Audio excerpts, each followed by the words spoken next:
Hello students, कैसे हैं आप। द ब्रिलियंट एकेडमी के क्लास में आपका स्वागत है। जैसा कि आपको बताया गया था कि यूपी पेट में बच्चों को अच्छे नंबर दिलाने के बाद अब हम लोग जो अगला मिशन हो रहा है हम लोगों का वो जीडी, यूपी टेट और जो भी पुलिस की वैकेंसी हैं, रेलवे की वैकेंसी हैं, अगला मिशन हमारा ये है कि इनमें भी बच्चों के अच्छे से अच्छे नंबर आएँ और कोशिश किया जाए कि जिस प्रकार हमने कम पढ़ाकर कम वीडियोस में आपके सारे क्वेश्चन फंसा दिए थे उसी प्रकार बेटा इसमें भी आपके लिए ज़्यादा से ज़्यादा क्वेश्चन आए। अब इस समय तो देखा जाए बच्चों के लिए उभरते हुए दो जॉब एकदम ज़्यादा सामने आ रहे हैं। एक तो आपका जीडी, दूसरा लेखपाल, और अगर जो बच्चे बेटा टीचिंग की जॉब में जाना चाहते हैं उनके लिए टेट। तो तीनों की क्लास हमारे यहाँ ऑनलाइन क्लास धुआंधार स्टार्ट हो रही हैं। आप पढ़ना स्टार्ट कर दीजिए, टाइम नहीं बचा है, मेहनत से पढ़ना है, पूरा समय आप अपना लगाइए पढ़ाई में। यहाँ पर अगर बात करेंगे तो हम एसएससी जीडी के सिलेबस पर थोड़ा बहुत नज़र डालना चाहते हैं। क्यों? क्योंकि बेटा जो भी आप पेपर दे रहे हो आपको पता होना चाहिए पेपर का सिलेबस क्या है। आपको ऐसा ही तीर नहीं चलानी कि तीर चलाते रहो, कहीं ना कहीं तो लग ही जाएगी। वो ज़माना अब नहीं है, अब ज़माना चेंज हो गया है। आप फल को देखकर अगर तीर से निशाना लगाते हो, जब उसी फल पे वो तीर लगेगा ना तभी वो फल आपका होगा। सेम वही कंडीशन आपकी जॉब में है। भटकना नहीं है आपको पेपर देना है। जो भी पेपर देना हो सबसे बड़ी बात होती है बेटा उसका सिलेबस क्या है, उसका पाठ्यक्रम क्या है। ठीक है, उसका पाठ्यक्रम क्या है या उसका सिलेबस क्या है। दूसरी बात है, अगर आप बेटा ये सिलेबस देख लेते हैं ना तो पता चल जाएगा आपको किस सब्जेक्ट पे कितनी मेहनत करनी है। एग्जाम्पल हम आपको देके समझा रहे हैं। आप 2-3 पेपर ले लीजिए, एक आप यूपीपी ले लीजिए, एक आप ले लीजिए एसएससी मेंस ले लीजिए बेटा। एसएससी जो सीजीएल होता है आपका, ये एसएससी आपका सीजीएल होता है, ये ले लीजिए। एक आप टेट का पेपर ले लीजिए। ठीक है, तीनों में मैथ आती है। लेकिन एक बच्चा पढ़ने वाला है वो क्या करता है, जितना भी मैथ का टोटल कंपटीशन में सिलेबस है वो पूरा साल वही पढ़ता है, पूरी मैथ पढ़ता है। जितने भी 25-30 चैप्टर हैं पूरी की पूरी मैथ पढ़ता है। वही पढ़ के वो यूपीपी का पेपर देने जाता है, वही पढ़ के वो एसएससी सीजीएल का पेपर देने जाता है, वही पेपर पढ़ के वो टेट का पेपर देने जाता है। इससे बेटा होता क्या है, आपने कठिन पढ़ा, आपने पूरी मैथ पढ़ी, आपने लेवल की थोड़ी मैथ पढ़ी तो आपके बेटा एसएससी सीजीएल में तो काम आ जाएगी। क्यों? क्योंकि यहाँ लेवल की मैथ पूछता है। लेकिन अगर आप एक लेवल की मैथ पढ़कर आप यूपीपी और टेट के पेपर में जा रहे हैं तो ये अपना टाइम वेस्ट कर रहे हैं। ऐसा नहीं कि आपकी मैथ वो काम नहीं आएगी, लेकिन आप टाइम वेस्ट कर रहे हैं। क्यों? क्योंकि यहाँ पर यूपीपी और यूपी टेट में इतनी ज़्यादा लेवल की मैथ नहीं पूछता है, तो आपको यहाँ पर सब चैप्टर नहीं पढ़ने हैं, कुछ ही चैप्टर पढ़ने हैं। तो जब आपको कुछ चैप्टर पढ़ने होते हैं ना उसका आप कई बार रिवीजन कर लोगे, लेकिन आपको जहाँ पर 50 चैप्टर पढ़ते हैं वहाँ पर आप रिवीजन नहीं कर पाओगे उसका। तो अब जो पेपर देने जा रहे हो उसका आप सिलेबस देखिए, उस सिलेबस के अंतर्गत कौन कौन से चैप्टर पूछ रहा है वो देखिए। बहुत बड़ी बात होती है, पाठ्यक्रम या सिलेबस का बहुत बड़ा खेल होता है आपके सिलेक्शन में। ऐसे ही तीर नहीं चलाते जाना कि हम पढ़ते रहेंगे सब फॉर्म डालते रहेंगे। दूसरी बात होती है बेटा जो सबसे बड़ा खेल रहता है वो समय का। आता सबको है, हिंदी भी कर लोगे, मैथ भी कर लोगे, जीएस भी कर लोगे, रीजनिंग भी कर लोगे, लेकिन समय कहाँ है आपके पास। क्यों? क्वेश्चन ज़्यादा रहते हैं, टाइम आपको कम दिया जाता है। और अब जीडी की ही बात करेंगे तो देखिए बेटा इसमें लिखा है 90 मिनट। 90 मिनट में आपको टोटल कितने क्वेश्चन करने हैं? 90 मिनट में आपको 100 क्वेश्चन करने हैं। 90 मिनट में 100 क्वेश्चन। अगर यहाँ बात जीएस की होती, इंग्लिश की होती, हिंदी की होती तो कोई बात नहीं थी, क्योंकि करना आसान है। 30 मिनट में आप आराम से 100 क्वेश्चन कर लोगे, क्योंकि गोला ही तो भरना है, कोई कैलकुलेशन नहीं है। लेकिन जहाँ पर मैथ और रीजनिंग के क्वेश्चन होते हैं और क्वेश्चन ज़्यादा रहते हैं तो आपका पूरा टाइम वो खा जाते हैं कैलकुलेशन में। तो इसीलिए समय बहुत ज़रूरी रहता है। आप जो भी पेपर दे रहे हो उसमें समय कितना है ये भी बहुत ज़रूरी है आपके लिए देखना। दूसरी बात है, आप समय को क्या कर लोगे बेटा, समय को बराबर बांट लोगे कि किस पेपर में हमको कितना टाइम देना है, किस पेपर में कितना टाइम देना है, ये बहुत ज़रूरी है। पहले से ही आपको करना पड़ेगा। ये नहीं कि आप पेपर में जाके गए हो, वहाँ पे खोल के देख रहे हो तो वहाँ पे टाइम डिवाइड कर रहे हो। पहले से ही आपको उसी टाइम के हिसाब से आपको तैयारी करनी है। एग्जाम्पल दे रहे हैं आपको। जैसे अगर आप बात करेंगे इंग्लिश या हिंदी, इंग्लिश या हिंदी आपको एक इसमें से सब्जेक्ट लेना है। अगर बात करेंगे इंग्लिश या हिंदी, कोई भी सब्जेक्ट हो, ये 25 क्वेश्चन करने में कितना टाइम लगेगा? मुश्किल से 10 मिनट, मुश्किल से 10 मिनट या 15 मिनट, इससे ज़्यादा लगा तो आप सिलेक्शन से बाहर। क्योंकि यही टाइम बचाकर आपको मैथ और रीजनिंग में लगाना है। तो 25 क्वेश्चन सिर्फ आपको गोला ही तो भरना है, कोई कैलकुलेशन नहीं, कोई दिमाग नहीं लगाना। आता है गोला भरो, नहीं आता है छोड़ देना है। तो मैक्सिमम जो आपको इसमें टाइम देना है वो 10 से 12 मिनट, इससे ज़्यादा नहीं देना है आपको। इसी तरह अगर आप बात करोगे general knowledge and general awareness की, जीएस की अगर आप बात करते हो, 25 क्वेश्चन है, आपको आता है तो गोला भरना है, नहीं आता है तो छोड़ देना है, कोई कैलकुलेशन तो करना नहीं है।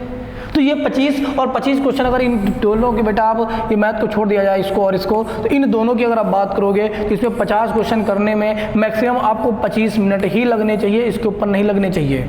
25 से 30 भी अगर ले लो तो फिर आपका मैथ तो यहाँ पे टाइम कम पड़ जाएगा, क्योंकि 90 मिनट है भाई, गोला ही तो भरना है। कोशिश करो, प्रैक्टिस करो घर में कि 20 से 25 मिनट मैक्सिमम, 20 से 25 मिनट, 25 के ऊपर ना जाए हमारा, ठीक है। तो अगर 20 से 25 मिनट में आपको, मान लीजिए आपके 25 मिनट में आपने ये 50 क्वेश्चन सॉल्व कर दिए हैं, तो अब आपके पास कितना मिनट बचा है? अब देख लीजिए कितना मिनट आपके बचेगा। तो आप देखेंगे बेटा 65 मिनट आपके पास बचता है, 65 मिनट। इन 65 मिनट में अब आपके लिए पर्याप्त समय है।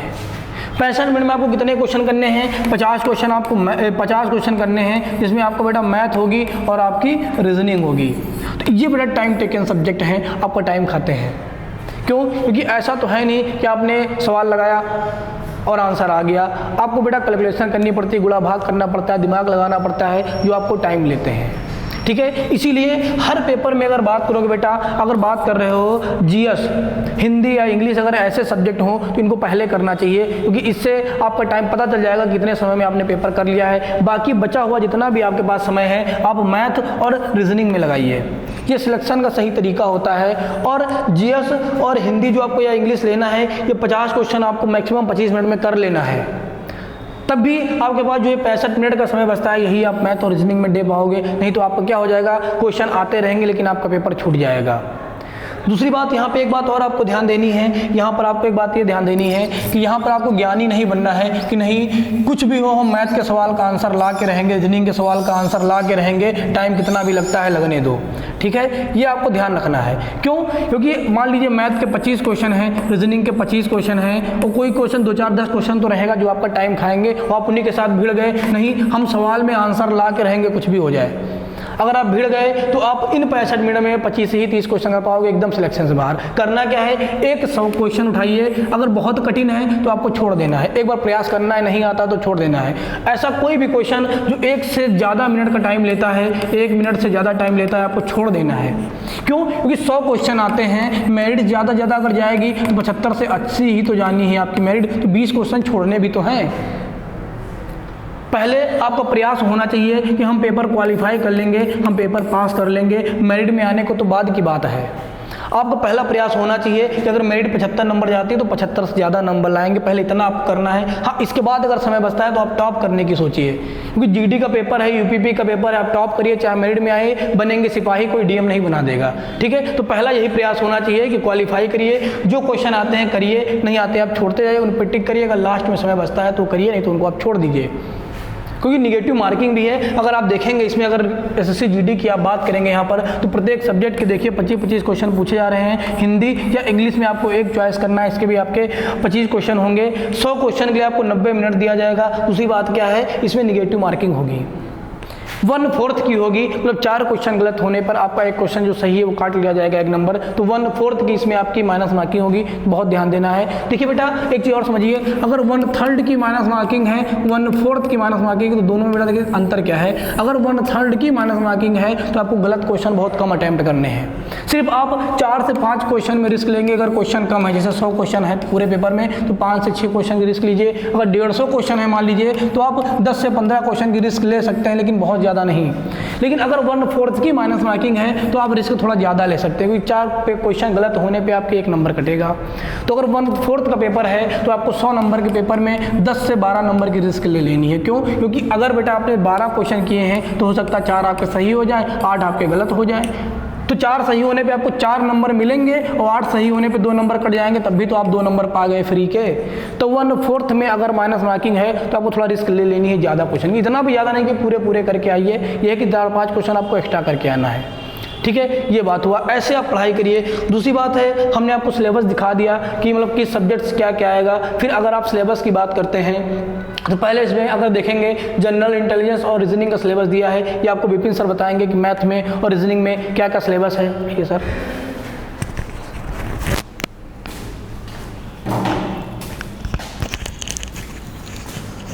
हेलो एवरीवन, जैसा कि आज हम जीडी की क्लास के बारे में डिस्कशन कर रहे हैं और उसके सिलेबस के बारे में बात कर रहे हैं कि क्या सिलेबस होगा और कैसा पढ़ाई करनी है, कैसे आपको पढ़ के सिलेक्शन लेना है।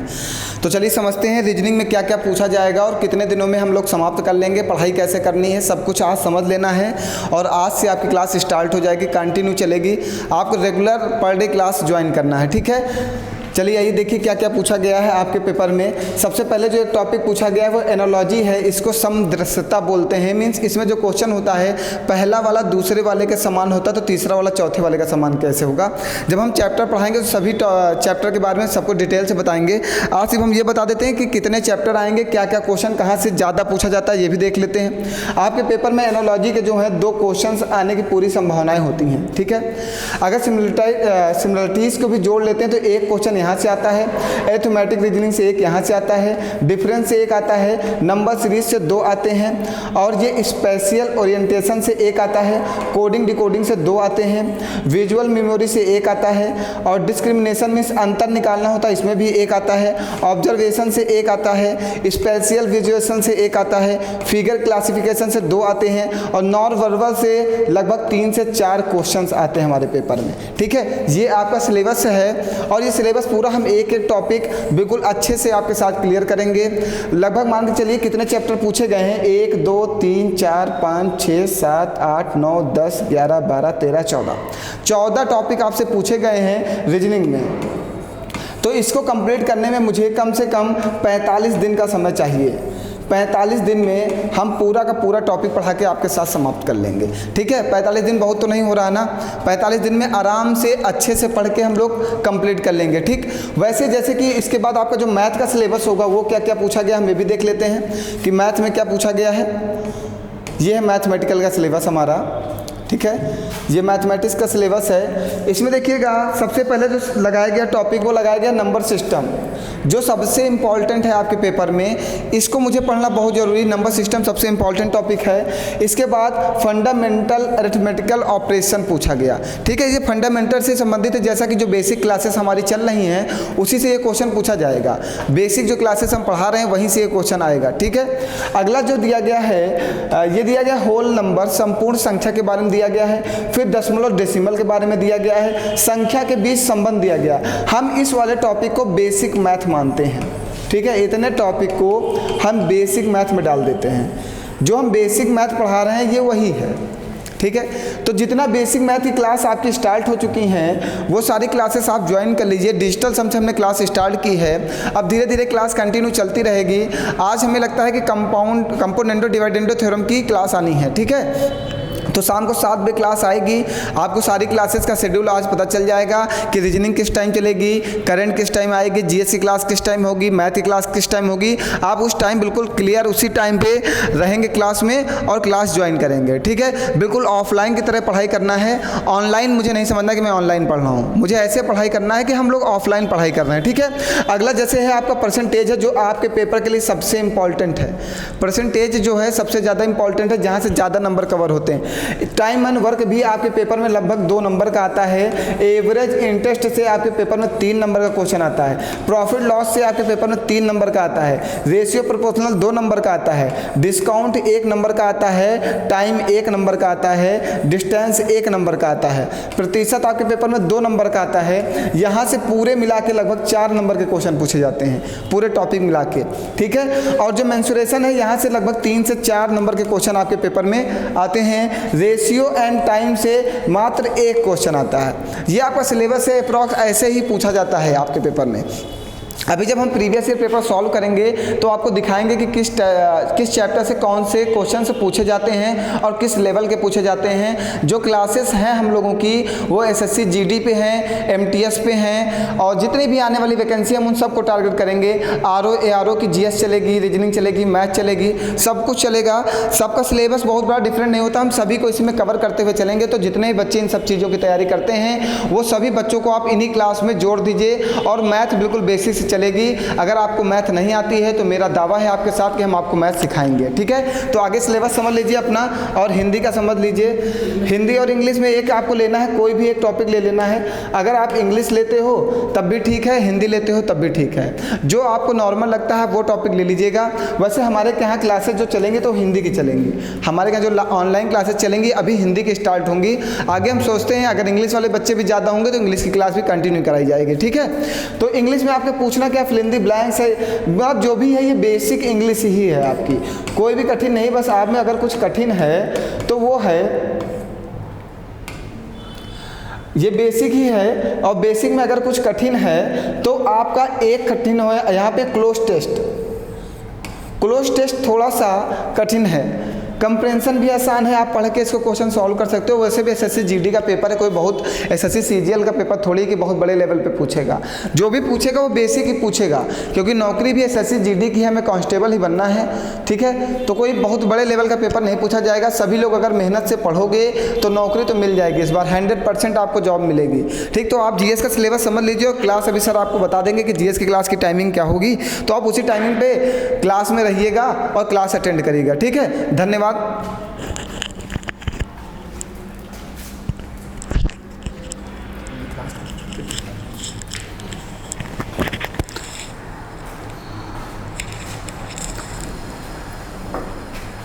स्टूडेंट्स, आप लोगों ने मैथ, इंग्लिश और रीजनिंग का सिलेबस देख लिया है, ठीक है। अब बात आती है आपके सिलेबस में सबसे बड़े पोर्शन की, वो होता है जीएस। अगर आप बात करेंगे जीएस की तो कई सब्जेक्ट आपको यहाँ पढ़ने होते हैं। यहाँ सिर्फ हम आपको बताएंगे क्या आपके सिलेबस में है, फिर जीएस कैसे पढ़ें जो आपको याद रहे, ये आपको हम नेक्स्ट वीडियो में बताएंगे। यहाँ सिर्फ हम आपको जीएस का सिलेबस बताएंगे कि जीएस में आपको क्या क्या पढ़ना है, आपके पेपर में क्या क्या पूछा जाएगा। अगर आप जीएस का सिलेबस बेटा यहाँ पर देखेंगे कि क्या क्या पूछा जाएगा, तो भारत और उसके पड़ोसी देश, जो पहला आपके सिलेबस में दिया है, जो पहला चैप्टर है वो भारत और उसके पड़ोसी देश। अर्थात यहाँ पे क्या क्या पढ़ना है इसमें, भारत के जो भी पड़ोसी देश हैं, नेपाल, श्रीलंका, भूटान, पाकिस्तान, तिब्बत, चाइना, अफगानिस्तान, म्यांमार, जितने भी देश हैं इनसे भारत के संबंध पढ़ना है, इनकी राजधानी जितने भी देशों की क्या है, ठीक है, कौन कौन से संघ बनाए गए हैं। दूसरी बात है भारत और उसके पड़ोसी देश में सिर्फ जो एकदम पास के पड़ोसी देश हैं वही नहीं पूछा जाएगा, कुछ यूरोप के देश जो इंपॉर्टेंट जिनसे हमारे संबंध अच्छे हैं, ठीक है, जो अमेरिका के उत्तरी अमेरिका महाद्वीप की कुछ कंट्रीज इंपॉर्टेंट हैं, जो भी आपको देश है इसमें थोड़ा बहुत इंपॉर्टेंट आपको पढ़ लेना है, ठीक है। इसको आप अगर आप देखेंगे, इसको हम लोग मैप के माध्यम से पढ़ेंगे, इसको मैप के माध्यम से, ठीक है। फिर अगर आप बात करेंगे खेल से संबंधित आपके सिलेबस में दिया है, तो खेल में देखिए पूछेगा क्या। खेल में पहला तो ये पूछेगा वर्तमान में जो भी क्वेश्चन है, करंट के क्वेश्चन यहाँ से पूछ सकेगा। वर्तमान में क्या क्या पूछेगा, पुरस्कार, कौन सा पुरस्कार किस खेल में दिया जाता है या किस खिलाड़ी को कौन सा पुरस्कार मिला है। दूसरा बात इसमें जो पूछेगा खेल में, कौन खिलाड़ी किस खेल से जुड़ा है, कौन खिलाड़ी किस खेल से जुड़ा है, कौन खिलाड़ी किस खेल से जुड़ा है, किस खेल से जुड़ा है, ये आपसे पूछेगा, नेक्स्ट क्वेश्चन है। फिर अगर देखोगे खेल प्रतियोगिताएं, जो भी आपकी खेल प्रतियोगिताएं होती हैं वहाँ से भी क्वेश्चन बनेंगे, ठीक है। इतने क्वेश्चन आपको याद रखना है। तो दूसरी बात है अगर किसी खिलाड़ी के ऊपर कोई पुस्तक लिखी गई है, किसी खिलाड़ी के ऊपर कोई पुस्तक लिखी गई है, या कोई खिलाड़ी बेटा आपका संन्यास ले लेता है, ठीक है, या कोई इंपॉर्टेंट खिलाड़ी अगर उनकी मृत्यु हो जाती है, ठीक है, ये सब चीज़ें हैं आपको यहाँ पे याद रखना है। किस खेल में कौन सा पुरस्कार दिया गया है, कौन सा खिलाड़ी कौन सा खेल खेलता है, खेल प्रतियोगिताएं कौन कौन सी होती हैं, ठीक है। जैसे अभी आपके ओलंपिक खेल हुए हैं, क्रिकेट होते हैं, बैडमिंटन होते हैं, टेनिस होते हैं, इनके बारे में याद रखना है। पुस्तक कौन कौन सी पुस्तक लिखी गई है, किस खिलाड़ी ने संन्यास लिया है, मृत्यु अगर हो गई है इंपॉर्टेंट, तो भी आपको याद रखना है। दूसरी बात अगर देखोगे एक क्वेश्चन और इंपॉर्टेंट है, किस खेल में कौन सी ट्रॉफी दी जाती है, किस खेल से कौन सी ट्रॉफी दी जाती है, ठीक है, कौन सी ट्रॉफी दी जाती है ये, और कितने खिलाड़ी होते हैं, और किस खेल में कितने खिलाड़ी होते हैं, किस खेल में कितने खिलाड़ी होते हैं, ये क्वेश्चन आपके लिए बेटा इंपॉर्टेंट हो जाते हैं। इतना आपको यहाँ पे कवर करना पड़ेगा, इसलिए इसने दिमाग लगाया है और सिर्फ खेल डाल दिया है। ठीक है, आपको लग रहा होगा बहुत छोटा टॉपिक है, खेल, बस खेल पढ़ के निकल जाना है, इतना कुछ जब आप पढ़ोगे तब आपका खेल कवर होगा। फिर अगर आप बात करते हैं इंडियन कॉन्स्टिट्यूशन, भारतीय संविधान, ठीक है, इतना आप लिख लीजिएगा। फिर अगर बात करते हैं भारतीय संविधान की, तो भारतीय संविधान की अगर बात करेंगे तो भारतीय संविधान के निर्माण से लेकर बेटा जो भी आपकी चीज़ें हैं यहाँ पे सब पढ़ना है, छोटे छोटे चैप्टर करके, जो भी इंपॉर्टेंट फैक्ट हैं हमें वहाँ पर पढ़ना है। लगभग हमें बेटा पूरी पॉलिटी पढ़नी है, लेकिन सिर्फ और सिर्फ बेटा आपके महत्वपूर्ण फैक्ट ही पढ़ने हैं, महत्वपूर्ण चैप्टर ही पढ़ने हैं, ठीक है, महत्वपूर्ण पार्ट ही इसमें आपको पढ़ने हैं। फिर अगर देखोगे संस्कृति, कल्चर बेटा आपको यहाँ पर पढ़ना है। यहाँ पर अगर देखोगे यहाँ पर क्या पढ़ना है SSCGD में, कल्चर में अगर देखोगे आप लोग तो त्यौहार यहाँ पे पढ़ना होगा, कौन कौन सा त्यौहार मनाया जाता है, ठीक है, कौन कौन सा त्यौहार मनाया जाता है ये आपको पढ़ना है, ठीक है। इसी में थोड़ा बहुत बेटा कोई अगर जनजाति है यहीं पे पढ़ लेना होगा आपको, जनजाति भी, क्यों कि कौन सी जनजाति कौन सा त्यौहार मनाती है, कौन सी जनजाति कहाँ से संबंधित है, आपका खेल हो गया, आपके ये जनजाति हो गया, त्यौहार हो गया, ठीक है, इतनी बातें आपको यहाँ से याद रखनी है। फिर अगर देखोगे इसी संस्कृति में बेटा हमारा क्या आ जाता है, इसी में हमारा नृत्य आ जाता है, नृत्य, ठीक है, नृत्य आ जाता है। नृत्य आपको दो पढ़ने हैं, एक आपके शास्त्रीय नृत्य होते हैं वो आपको पढ़ना है, एक जो हर राज्यों में बेटा मनाए जाते हैं जिसको लोक नृत्य बोलते हैं, ठीक है, ग्रामीण नृत्य होते हैं, प्रत्येक राज्यों में बहुत सारे नृत्य फेमस होते हैं, वो आपको यहाँ पर संस्कृति में पढ़ना है। कुछ अन्य बातें भी, कुछ महत्वपूर्ण फैक्ट भी हमें संस्कृति के बारे में पढ़ना है, ठीक है, इतनी बातें यहाँ पर पढ़नी है। फिर अगर आप इसको हम मिटा रहे हैं, आप लोग लिख लीजिएगा, लेकिन इसके बाद अगर बात आप करते हैं भूगोल की, बात करते हैं भूगोल की, तो भूगोल में देखिए आपको क्या क्या पढ़ना पड़ेगा। अगर भूगोल की आप बात करते हैं भूगोल की, तो भूगोल में आपको इंडियन भूगोल और विश्व भूगोल दोनों पढ़ना पड़ेगा, ठीक है, क्योंकि भारत और उसके पड़ोसी देश हैं, ये आपके करंट के भी क्वेश्चन यहाँ से पूछेगा और यहाँ पे पॉलिटी से भी पूछेगा, ठीक है, यहाँ पे दोनों टॉपिक आ जाएंगे। फिर अगर देखोगे भूगोल की, तो भूगोल में आपको यहाँ पे दो भूगोल पढ़ना होगा, ठीक है, एक आपको विश्व की भूगोल पढ़ना होगा, विश्व की भूगोल, ठीक है, विश्व की भूगोल, तो एक आपके यहाँ पे पढ़ना होगा भारत की भूगोल। इतना आप डिस्कस कर लीजिए भारत की भूगोल आराम से बेटा। सिलेबस बहुत जरूरी है, हमने आपको बताया सिलेबस बहुत जरूरी है।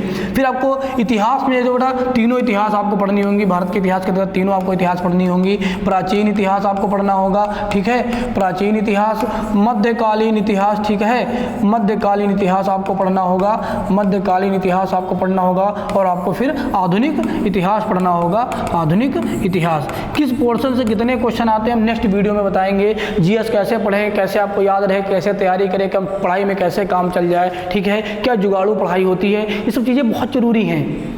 क्यों? क्योंकि आप बहुत ज़्यादा अगर पढ़ोगे तो आपको सिलेक्शन में थोड़ी बहुत दिक्कतें होंगी। क्यों? कि वनडे एग्जाम में आपसे फैक्ट पूछता है, आप कितना ज़्यादा पढ़ते हो ये मायने नहीं रखता है, ठीक है। तो यहाँ पे किस दिशा में आपको पढ़ाई करनी है और कैसे करनी है ये आपको नेक्स्ट वीडियो में बताएंगे हम। फिर बात करेंगे आर्थिक परिदृश्य में बेटा थोड़ी बहुत चीज़ें पूछ लेगा, ठीक है, ये आपको इकोनॉमी यहाँ पे थोड़े बहुत चैप्टर आपके पढ़ाए जाएंगे, करंट से रिलेटेड जो क्वेश्चन होंगे वो बताए जाएंगे, ठीक है। फिर अगर देखोगे समान राजनीति, समान राजनीति मतलब बेटा जो आप प्रेजेंट में देखते रहते हो, समान राजनीति के बारे में जो आप प्रेजेंट में देखते रहते हो बेटा, ठीक है, यहाँ पर पढ़ना है। फिर अगर देखोगे वैज्ञानिक अनुसंधान, वैज्ञानिक अनुसंधान पढ़ना है बेटा आपको। इसके अंदर इसरो हो जाएगा आपके, और अन्य देशों के हो जाएंगे, नासा हो जाएगा, भारत का इसरो हो जाएगा, भाभा परमाणु अनुसंधान हो जाएगा, जितने भी बेटा भारत में के अनुसंधान हैं आपको, ठीक है, ये सब यहाँ पर आपको पढ़ने हैं, तब जाके आपके जीएस का सिलेबस कंप्लीट होगा, ठीक है, इतनी बातें। फिर अगर आप हिंदी की बात करेंगे, हिंदी में आपको क्या क्या पढ़ना है हिंदी में, तो हिंदी हमने बेटा आपको हमेशा बता के रखा है, आप ग्रामर एकदम मजबूत रखिए, हिंदी की जो व्याकरण है आपकी वो बहुत अच्छे से इसको तैयार करिए, ठीक है। एकदम सरल सरल चीज़ें हैं, और जो चीज़ें सरल होती हैं वही हम गलत करके आते हैं, जैसा हमारे साथ पेट के पेपर में हुआ। आते हुए क्वेश्चन हमने गलत कर दिए क्योंकि वो क्वेश्चन सरल थे। जब सरल क्वेश्चन पढ़ाए जाते हैं तो बच्चों को लगता है अरे तब बेकार चीज़ें पढ़ा रहे हैं। आपको सरल भी पढ़ना है, आपको कठिन भी पढ़ना है, और आपको गौतम बुद्ध की तरह मध्यम मार्ग से निकल लेना है, ठीक है, ये आप याद रखिएगा। तो यहाँ व्याकरण की बात करेंगे, व्याकरण हमेशा आपको अच्छे से तैयार रखना है। व्याकरण में क्या क्या आपको संधि और संधि विच्छेद, उपसर्ग, प्रत्यय, पर्यायवाची, मुहावरे और लोकोक्तियाँ, समासिक पदों की रचना और समास विग्रह, विलोम शब्द, शब्द युग्म, वाक्यांश के लिए एक शब्द, ठीक है, संज्ञा से विशेषण शब्दों को बनाना, अनेकार्थी शब्द हो जाएगा। इतनी चीज़ें अगर देखोगे ग्रामर की, ये चीज़ें हैं जो आपको हमेशा और हमेशा याद होनी चाहिए, ठीक है, याद होनी चाहिए। बेटा कोई IAS PCS का पेपर नहीं है, वनडे एग्जाम जितने भी पेपर है, कोई IAS PCS का पेपर नहीं। आपको हर सब्जेक्ट में PhD करनी है, मैथ में भी बहुत अच्छे लेवल का पढ़ना है, GS में भी बहुत अच्छे लेवल का पढ़ना है, ठीक है। यहाँ पे आपको सिर्फ हल्का सा टच करके निकल जाना है, ठीक है। हल्का मतलब ये भी नहीं कि छू के निकल जाना है, इतना पढ़ना है कि आपके पेपर में आ जाता है। इतनी चीज़ें बेटा हो गई। फिर अगर और बात करते हो बेटा, वाक्य शुद्धि आएगा, आपके वाच्य पूछे जाएंगे, तीनों वाच्य का प्रयोग होगा। क्रिया, सकर्मक क्रिया, कर्मक क्रिया, पूर्वकालिक क्रिया, शब्द शुद्धि, अंग्रेजी के प्रभाषिक शब्दों के समानार्थी हिंदी शब्द पूछेगा। सरल, संयुक्त और मिश्र अंग्रेजी वाक्यों को हिंदी में रूपांतरण और हिंदी वाक्यों का अंग्रेजी में रूपांतरण पूछेगा। और कार्यालयी पत्रों से संबंधित ज्ञान पूछेगा। इतनी चीज़ें हैं जो आपके लिए इंपॉर्टेंट हो जाती हैं। आपको यही ध्यान रखना है कि आपको कैसे पढ़ाई करनी है, समय को देख के पढ़ाई करनी है, सिलेबस को देख के पढ़ाई करनी है। और पेपर सॉल्व करने से पहले आपको देख लेना है कि कौन सा पेपर इजी है, कौन सा पेपर में आप अच्छा परफॉर्मेंस कर सकते हो, वो आपको पहले देना है। हिंदी याद आती है, GS आती है तो पहले हिंदी GS कर लीजिए, बाद में मैथ करिए। मैथ अच्छे से तैयार है तो पहले मैथ करिए, बाद में हिंदी GS करिए, ठीक है। वो आप अच्छे से देख लीजिएगा। यहाँ पर हमने आपको सिलेबस बताया, आपको रणनीति बताए। आपको आज से आपके ऑनलाइन क्लास शुरू हो जाएंगी, मैथ की वीडियोज़ के साथ साथ GS की वीडियोज़ भी आपको मिलने लगेंगी। करंट की डेली वीडियो सुबह मॉर्निंग में आपको 7:30 से 8 के बीच में आपको करंट की वीडियोस मिल जाएगी डेली। और डेली जो पढ़ाने का बेटा तरीका क्या होगा, स्टार्टिंग में भी देख लीजिए कौन कौन सा सब्जेक्ट कैसे चलेगा। अगर देखेंगे स्टार्टिंग के 2 दिन, हफ्ते के 2 दिन अगर बात करेंगे बेटा, मंडे की बात कर रहे हैं और आप ट्यूसडे की बात कर रहे हैं, तो 2 दिन की अगर बात करेंगे, ये बेटा अगर देखेंगे इसको हम नेक्स्ट वीडियो में ही समझा देते हैं, आपके लिए ज़्यादा अच्छा रहेगा। क्यों? क्योंकि वहाँ पर पूरा GS के बारे में भी हम आपको बता देंगे। फिर मिलते हैं नेक्स्ट वीडियो में। थैंक यू बेटा।